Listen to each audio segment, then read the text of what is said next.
یہ گوارا ہی نہیں کر رہا ہے کہ آپ کے پڑوس میں رہنے والا پڑوسی، چاہے وہ ہندو ہو، یہودی ہو، عیسائی ہو، کرسچن، جینی ہو، سکھ ہو، بدھسٹ ہو، کوئی بھی ہو، اگر پڑوسی ہے تو یہ آپ کی ذمہ داری ہے کہ آپ پتہ لگائیں کہ اس کے گھر میں کیا بنا ہے کیا نہیں بنا ہے. آپ نہیں جا سکتے، آپ کی بیوی تو اس کی بیوی سے ملنے جا سکتی ہے، کسی طریقے سے بہانے سے پوچھ لے کہ تمہارے گھر میں کیا پکا ہے. یاد رکھنا، اگر آپ گھر میں تہجد پڑھ رہے ہیں لیکن آپ کا پڑوسی بھوکا ہے تو اللہ کی قسم آپ کی تہجد آپ کے منہ پہ مار دی جائے گی، کیونکہ آپ مومن ہی نہیں ہیں. اللہ کے نبی نے فرمایا مومن تو وہ ہے جو پڑوسی کو بھوکا نہ سونے دے، اور جس کا پڑوسی بھوکا سو گیا تو آپ مومن نہیں. آپ تہجد پہ تہجد پڑھے جا رہے ہیں، پڑوسی کا حق ہی نہیں، اس کو دیکھ ہی نہیں رہے. اسی لیے اسلام نے اپنی انکم کا ایک حصہ فکس کر دیا ہے، زکوٰۃ. زکوٰۃ 85 گرام اگر آپ کے پاس سونا ہے تو آپ پر زکوٰۃ ہے، یا 595 گرام سونا جس کو ہمارے ہاں بولا جاتا 52.5 تولے چاندی. 52.5 تولے چاندی، 52.5 تولے چاندی کا وزن عرب کے حساب سے 595 گرام اگر چاندی ہے تو آپ کے اوپر زکوٰۃ فرض ہے.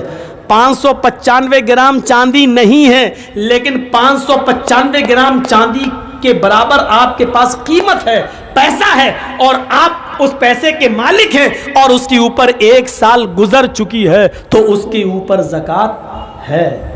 2.5% آپ کو دینا پڑے گی. یہ ایک سسٹم بنا دیا ہے. 85 گرام، اب مان لیجئے 7.5 تولے سونا یعنی 85 گرام سونا.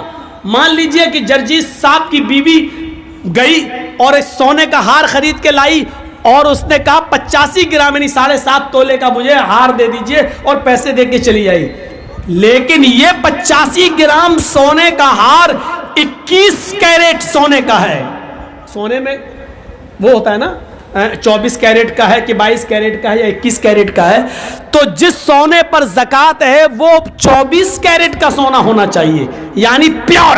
85 گرام سونا آپ نے خریدا ہے اور وہ 24 کیرٹ کا ہے تو آپ کے اوپر زکوٰۃ ہے. آپ نے 85 گرام سونا خریدا ہے لیکن وہ 21 کیرٹ کا ہے تو اس کے اوپر زکوٰۃ نہیں بنے گی، کیونکہ اس کو جب آپ وزن کریں گے اور جب اس کے اندر جو اور دھاتو ملی ہوئی ہے اس کو آپ نکال دیں گے تو اس سونے کا وزن جو اوریجنل سونا ہے وہ 72 گرام رہ جائے گا.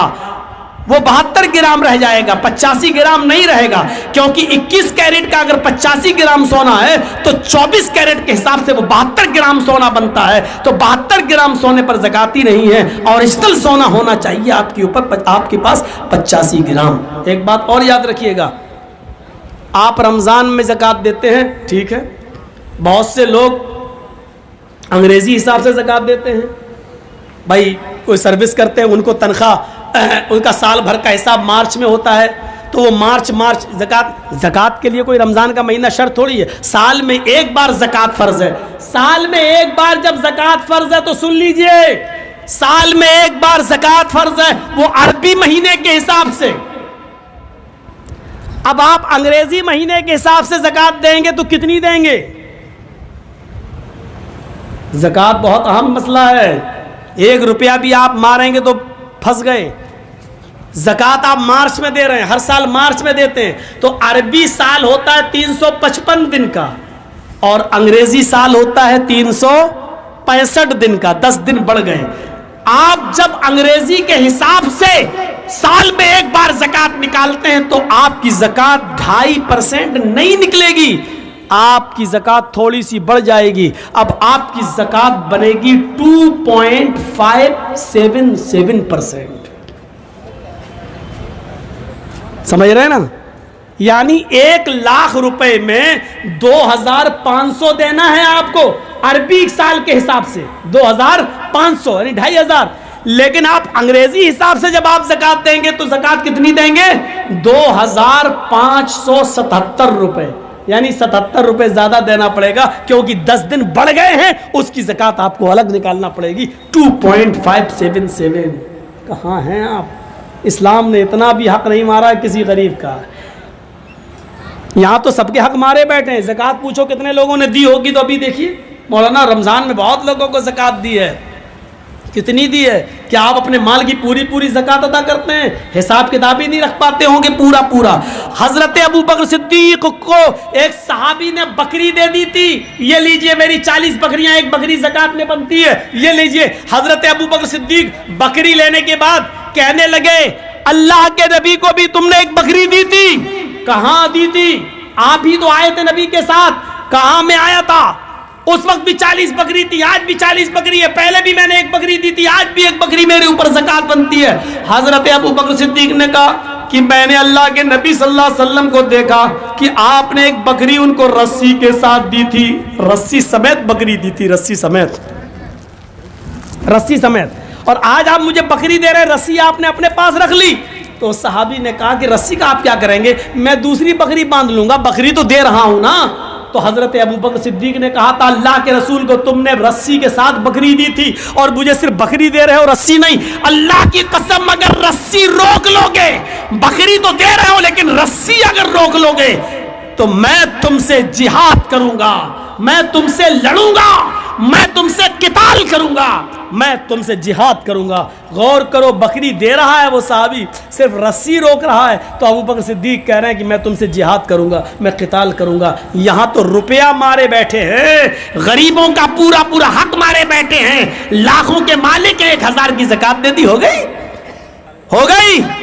آپ کے پاس 1 لاکھ روپیہ ہے، 2500 روپے زکات بنتی ہے، آپ نے 2400 روپے دے دیے، 2400 روپے آپ نے دے دیے، 2400 2400 روپے آپ نے دے دیے، 100 روپے روک لیا یا نہیں دیا، آپ کی 2400 روپے کی زکات بیکار، آپ نے غریبوں کا حق مارا ہے۔ میرے بھائیوں، وہ 100 روپے بھی آپ سے لیے جائیں گے اور غریب کو دیے جائیں گے۔ اسلام غریب کا حق نہیں مارتا ہے۔ السلام علیکم دوستوں، امید کرتا ہوں آپ نے اس بیان کو پورا سنا ہوگا۔ اگر آپ کو یہ بیان پسند آیا ہو تو ویڈیو کو لائک اور چینل کو سبسکرائب کریں۔